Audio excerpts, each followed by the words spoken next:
fairly slim. Okay. And the savings annually, it takes some time to add up to that deductible level, but I would leave it to the trustees if they wanted to modify that. Would it be possible that we'll go ahead with this evening, but would it be possible to look into that for the next time? Sure. To see if, Mr. Fiscal Officer. When we initially sorted through this 2 years ago, or a year and a half ago, we went with the lower deductible because there's a cutoff of the higher deductible, lower payment. There's a cutoff of how much money you have in reserves, and we met that cutoff, so that's why we went with the deductible that we're using now. And we hold so much back to cover those tanks if there was ever a leak. It's essentially, if you don't have enough to cover a disaster cleanup, then you have to go with the lower deductible. And we chose, the lower deductible. We have enough to cover disaster relief, so we went with the higher deductible. Could the additional money that we would not be putting toward the deductible be gathering interest of any kind? It could be, but it's all in the general fund now. It's still getting the same amount. Okay. There's no, All right. we hold the money until we It's pay the not deductible. escrow. Okay. Okay. No, it's not. Okay, I just wanted to, pose the question. I have no other comments or questions.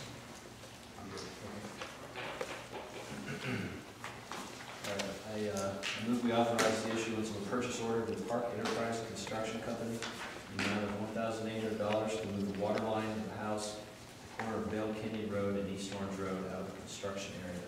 Second. Mr. Cassidy? Yes. Mr. Cassidy? Yes. Mr. Quigley? Yes. Move we authorize the issuance of a purchase order to State of Ohio UST Fund in the amount of $1,200 for certificate of coverage regarding underground fuel storage tanks. Second. Mr. Cassidy? Yes. Mr. Cassidy? Yes. Mr. Quigley? Yes. Okay. I'm thinking with that, we're at the end of the maintenance report and on to public safety report. Give me a second here as I shuffle some papers myself. And I provided each of you with a front page of you made a copy that didn't give you the entire page, so I gave you another copy so you could read what was said. Okay. Yes. The first letter, gentlemen, that you have before you is a thank you letter from Edward Ongaro Jr. He is a Columbus firefighter, and he says that his wife was involved in a bad car accident last year. When he arrived on the scene, he saw 3 Orange Township fire department vehicles and paramedics attending and taking great care of his wife. He said they were top-notch professionals. He then recounts another incident where the men and women of the department took great care of him and his family. He says they do a great job and that we have a first-class fire department. I concur. Thank you. Thank the men for the work that they do, men and women of our fire services. They do a great job.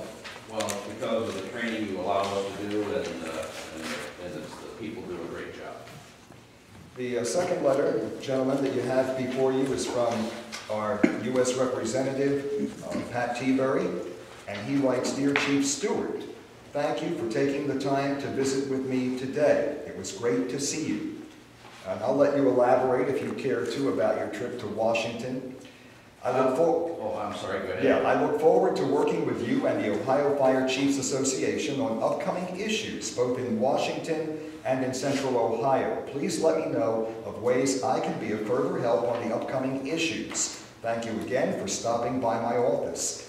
Please know I very much appreciate your friendship. In addition, I value our partnership working to better the Central Ohio community. Sincerely, Patrick J. Teaberry, Representative to Congress. Chief, would you like to add anything to that? As you may recall, you allowed me to go to Washington, D.C. to present a number of our concerns to the legislature. We discussed the fire and safer grant programs. We discussed funding for the U.S. Fire Administration and National Fire Academy.